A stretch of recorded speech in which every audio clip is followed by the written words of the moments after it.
Boa noite, pessoal.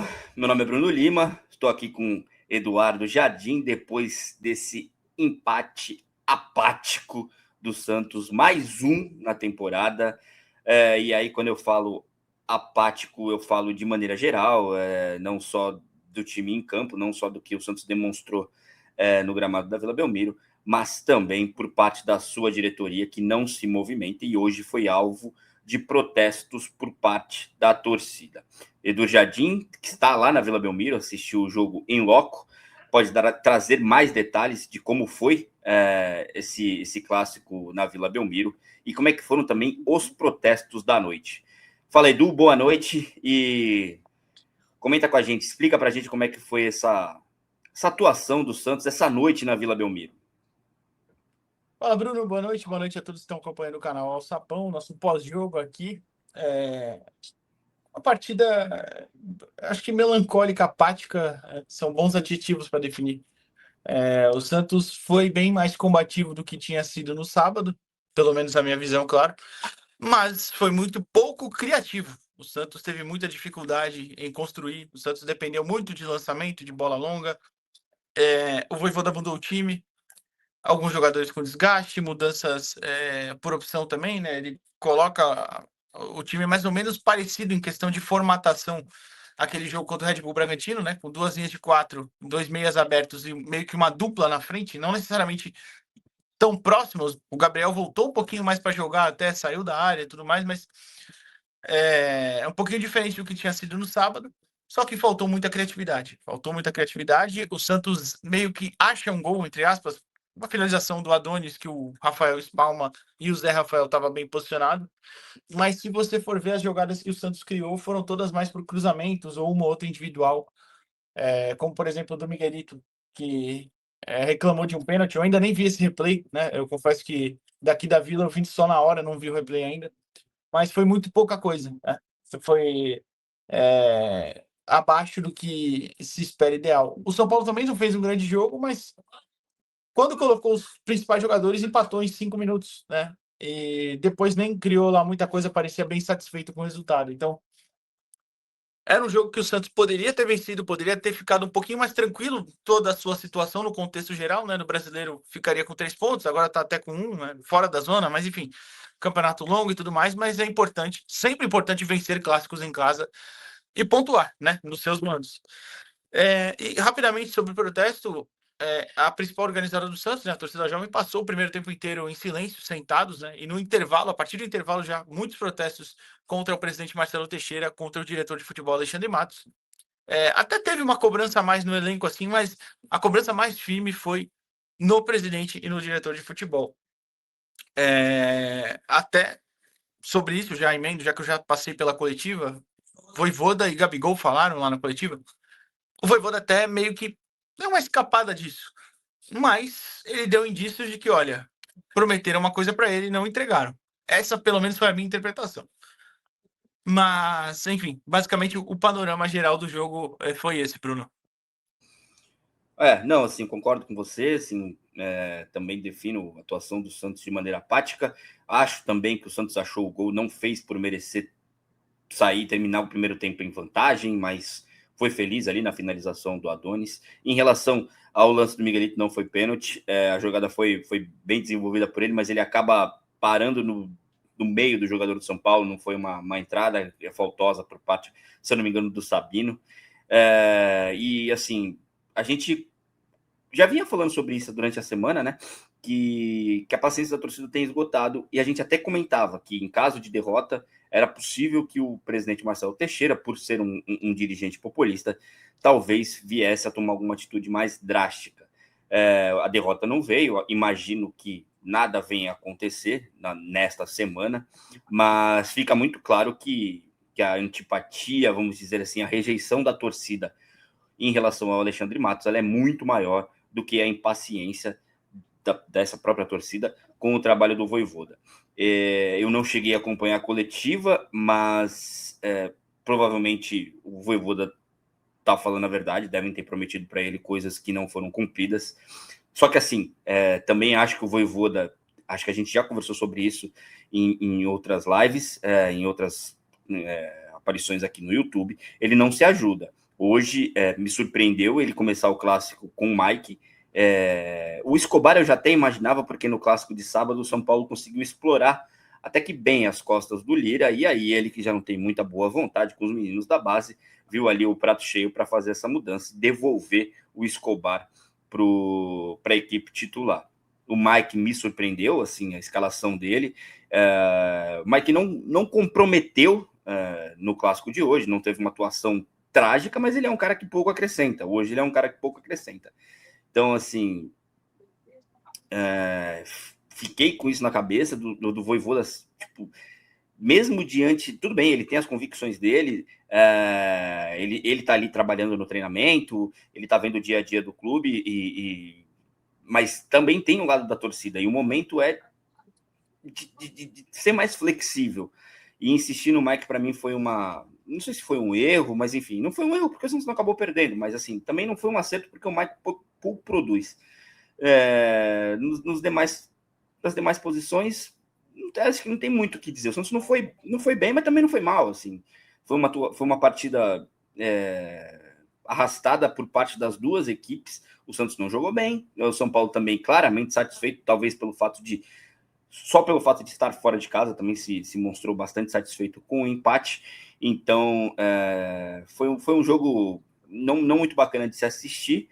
O Santos precisava muito da vitória para amenizar o ambiente pesado dos últimos dias. Essa vitória não veio o empate, o que, em tese, dá uma pequena tranquilizada no ambiente, visando o jogo do fim de semana, que aí sim, se as coisas não andarem ali no final de semana, eu não sei sinceramente o que pode acontecer. Depois da partida, eu estava olhando aqui nas redes sociais, vi que uma das organizadas do Santos foi para frente do portão 16 fazer protesto contra a diretoria, cantar aquelas mesmas músicas de sempre, fora todo mundo, diretoria omissa e elenco vagabundo, mas não acredito que nada de muito relevante venha acontecer nas próximas horas, nos próximos dias, até o próximo confronto. Eu não sei se você chegou a ter alguma coisa a mais em relação aos protestos, Edu, mas do lado de fora foi isso que aconteceu.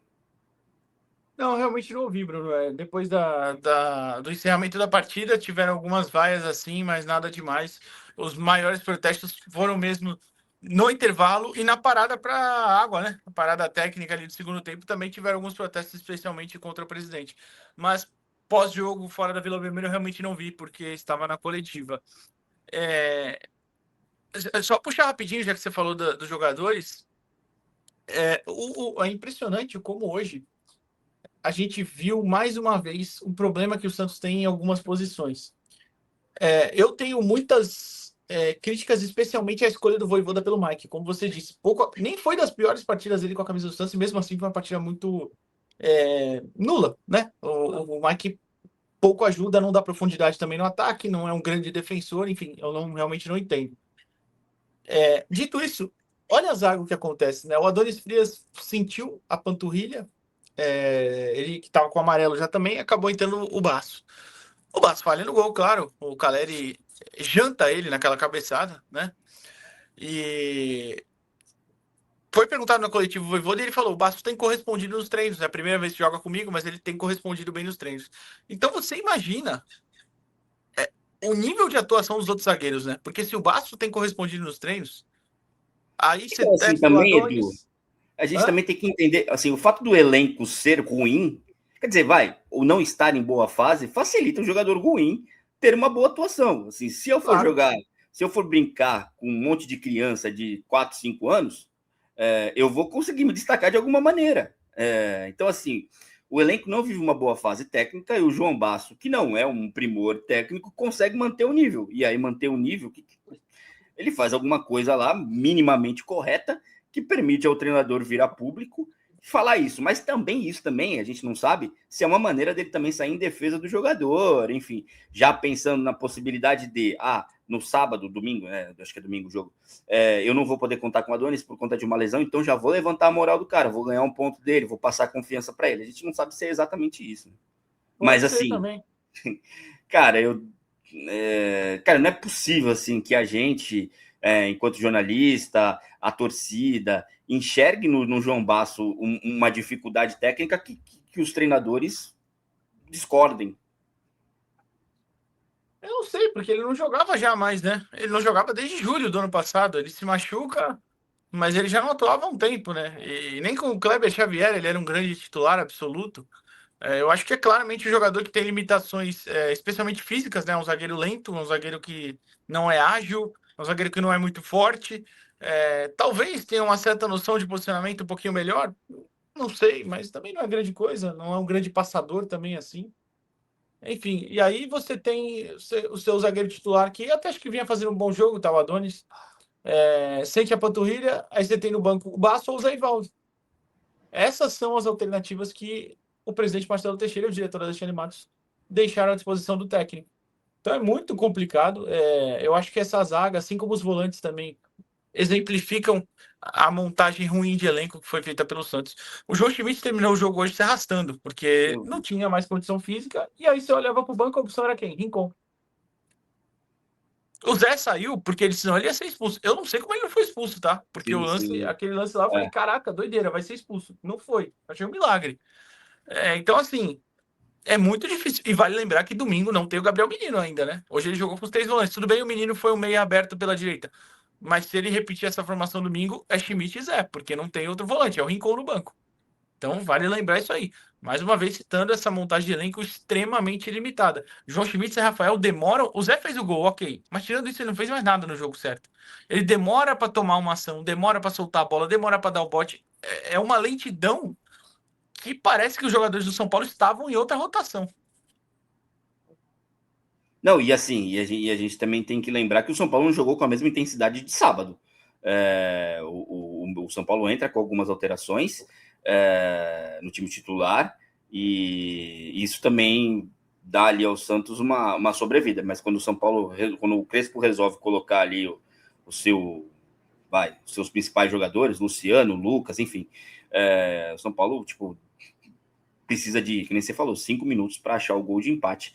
E se tivesse um pouquinho mais de gana, de vontade, eu não sei se teria dificuldades para virar a partida. Em relação ao João Basso, que eu estava tentando usar como exemplo, ele era um cara extremamente querido, ídolo, capitão, a torcida lamentou a saída dele lá do clube português, mas se a gente for olhar o nível do campeonato português, a gente vai entender. Talvez o nível do treinamento do Santos seja o nível do nível médio do campeonato português, tirando os confrontos, que também não é lá essa Brastemp toda, entre Benfica, Porto e Sporting.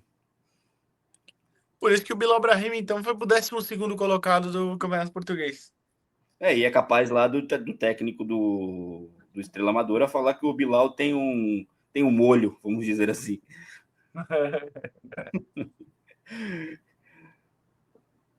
Mas sobre o jogo, acho que basicamente é isso, Bruno.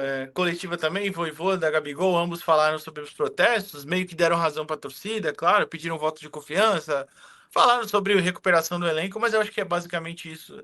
É palavra para tentar levar a moral do grupo, né? Trazer um pouquinho a torcida, já que domingo tem outra decisão fora de casa contra o Noroeste em Bauru, né? Até assim, o Santos tem que olhar primeiro para o rebaixamento, né? Para escapar do rebaixamento. Mas se vencer, até pode buscar uma classificação, né? Então, precisa entrar 100% nessa partida de domingo aí. Possivelmente com o Neymar. Mas no resumo é isso mesmo, Edu.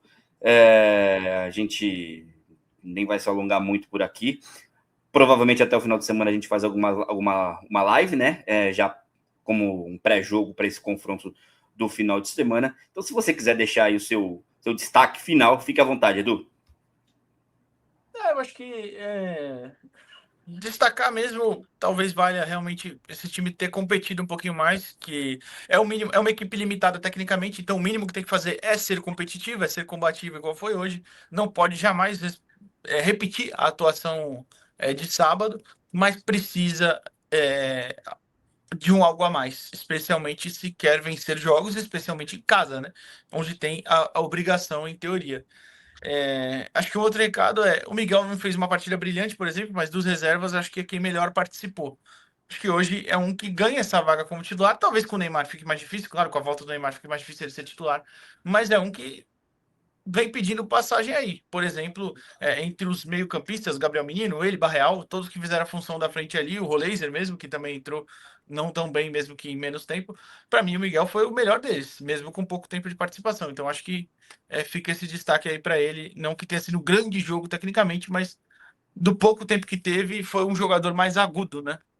Sim, concordo. Ele é o que tem demonstrado mais vontade. Tudo bem que ele concorre, mas a gente está fazendo, não concorre, mas a gente está fazendo essa análise tomando como base também o Roliezer, e aí não é muito difícil você ter um pouco de vontade, um pouco mais de vontade do que o Roliezer ultimamente, mas é basicamente isso. Antes da gente encerrar, peço para os nossos amigos que se inscrevam no canal, deixem o like nesse vídeo, que tudo isso vai fortalecer muito aqui o canal Alçapão. Beleza, gente? Um abraço para vocês, um abraço, Edu, bom retorno, e a gente se vê até o final dessa semana. Valeu!